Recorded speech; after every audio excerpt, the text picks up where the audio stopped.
Hi, I'm Karen McCarthy, and it's time to Karen-ize. Today is Friday, and Friday is Emotional Well-Being Day. I talked to you about some tips for well-being while I'm doing one of my tips for well-being, and that's crafting. So let me put this down so you can see what I'm doing. And I'm going to be making some decor for our living room using these reusable, I'm losing my words, silk screen transfers. And let me get it going, and then I will give you my tip for the day.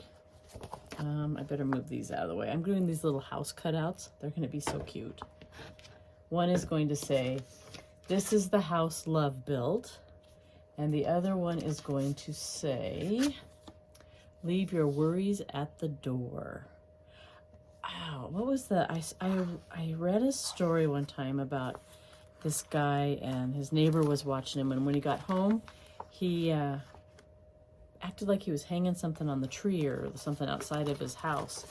And finally the guy couldn't stand it anymore, and he asked him what it was, and he said, "You know, my family needs me when I get home. They don't need me coming with the worries of the day. So before I head in, I hang all my worries up at the door." Now this one's been used a lot, so it doesn't need to be buzzed. We put some lint on the back so they don't stick too much, but this one has been used enough that I don't need it.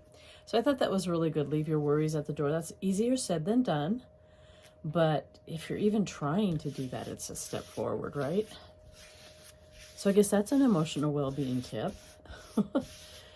All right, I am going to do, oops, I forgot to get transfers. What do you call these things? Squeegees out. This is a kind of a poppy color. It's called tulip, I think. And it is so pretty.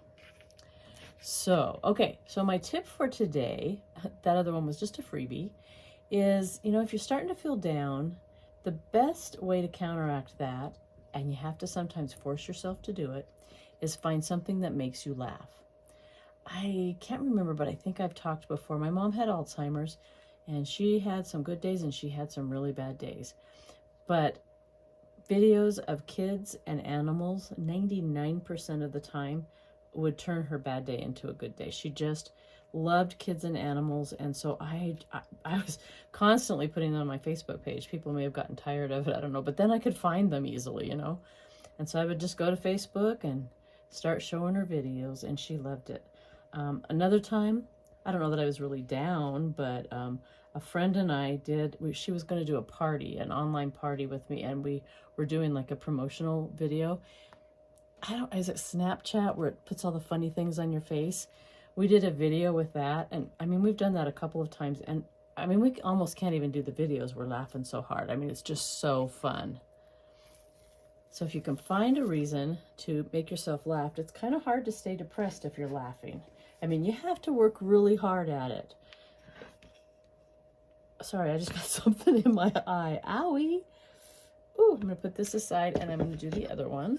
Now, these are double-sided. I'll probably maybe do something for, what do you call it? 4th of July, maybe, on the other side, because I don't have anything for 4th of July right now of this type. All right, I'm going to do this one in my favorite buffalo plaid.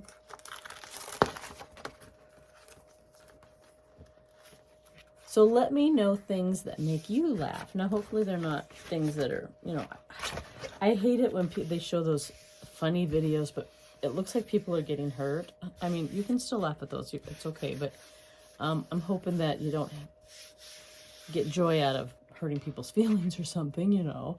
But what makes you laugh? What can get you out of a funk? And if you've never tried it before, try it. I mean, it could be your favorite TV show. That's a funny one. It could be videos. I really don't know much about TikTok, but I understand that there's funny things on there. Do like me and scroll Facebook for funny videos, or just go to YouTube and do funny animal videos. Oh, I love to watch the talking birds, parrots, and what did I see the other day? A raven. Oh my gosh, he was hysterical. I didn't even know ravens could talk. He actually sounded more like a person than any bird I have ever heard. What was his name? Fable the raven. He was amazing. and he imitated other birds and stuff. But when and then he was humming. I mean, his humming sounded exactly like a person humming. It was incredible. So I don't know if that was laughing, but it definitely made me smile and go, whoa, and kind of forget about anything else that was going on. So let me know things that work for you, because we all need more ideas. Oh yeah, that's gonna go really well. And that's pretty much the color of our walls. So I'm gonna wait till these are dry. They don't take too long. Oop, yeah, not dry yet. And then I'm gonna put the words on. So let me grab my little, if you are just here for the, oh, you should see my mess of cords over here. If you're just here for the tidbits on emotional wellness, you feel free to leave.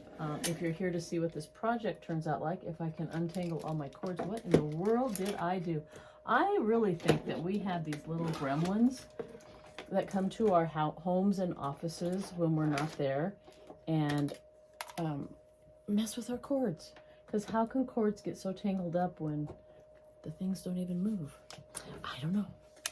All right, so if you're here to see how the project turns out, we're almost on the end. The rest of this does not take long at all.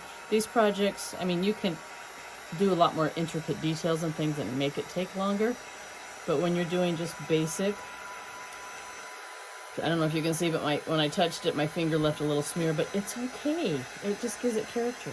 Now the Navajos, I believe they are the ones who have the tradition of putting some kind of a defect in any art that they do. And that makes it so evil spirits cannot stay in the art object. So I kind of like that philosophy because most of my projects have some kind of an error. Okay, let's try this one while we're at it. I'm not even going to touch it.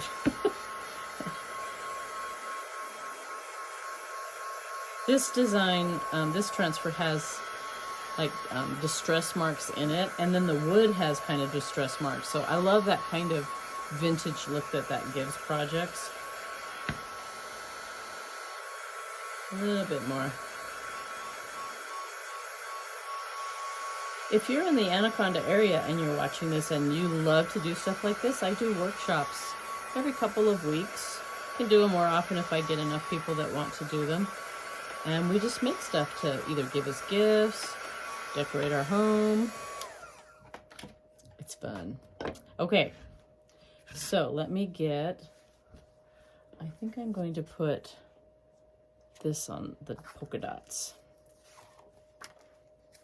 I want to put a little spritz on here. This is distilled water, by the way, because tap water can mold or mildew in the paste.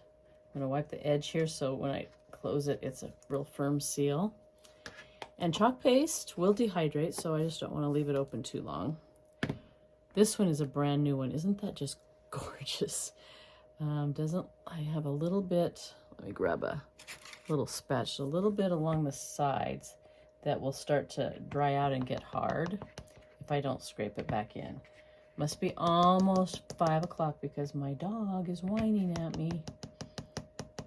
They are so strange. They tell time, but my goodness, that won't come off. But not super accurately these days. I don't know.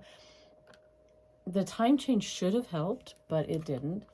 He starts whining about 3 o'clock on. They get a little tiny treat at 4, and then they get dinner at 5. And he does this little breathless whine. I don't even know if you guys can hear it on the video. That whole time. That whole time. He's used to grazing, and our bigger dog has to be on a diet, so we can't have food out to graze all day like we used to. And poor Jude, it's been, oh my gosh, I'll bet it's been almost a year, and he still can hardly stand it. He just wants to be able to graze. All right, now, I'm the queen of crooked. Do I want it crooked? Because I have a hard time getting it straight. Yeah, I like it crooked. I like things crooked, but I also have trouble getting them real straight. You should have seen my bulletin boards when I was a teacher. I finally just started doing things crooked on purpose. Because it would look really good when I was up there. Like when you're hanging a picture or something. It looks great when it's up there and you step down. It's like, oh, that's not even straight. Or at least that's how it works for me. Let me know if it works for you that way too. Or am I just odd that way? All right, scrape off all the extra. And there we go. I definitely like it crooked. If you're not a crooked liking person, then you will be driven nuts by my artwork. This next one I'll probably put on straight though. All right. Get some lint on here. These are brand new. Oh, you know what I forgot to do?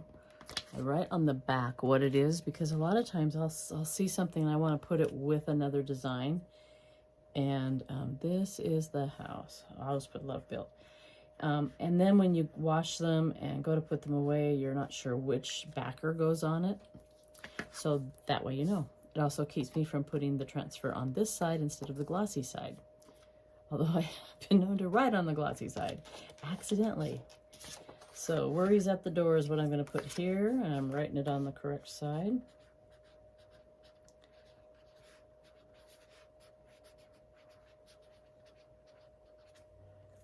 Okay. Now let's fuzz it up. I always like to hear what kind of hobbies you have. If you're a crafter, what kind of crafting you do. I am, as soon as I feel like my life is calm enough, I'm trying to simplify. I retired almost a year ago, and I've just been just as busy as I was when I was working. Now, doing fun stuff like crafting and crafting workshops and things like that, but I'm simplifying a little bit now, and then I want to add, now when I say quilting, I'm not going to do big quilts. I'm just going to do like table runners and things like that. I don't really have anywhere to display big quilts, and I already have a beautiful one that my mom made me that's on our bed. I also have one that my grandma made me. It's those little girls with the bonnets. I can't remember what they're called.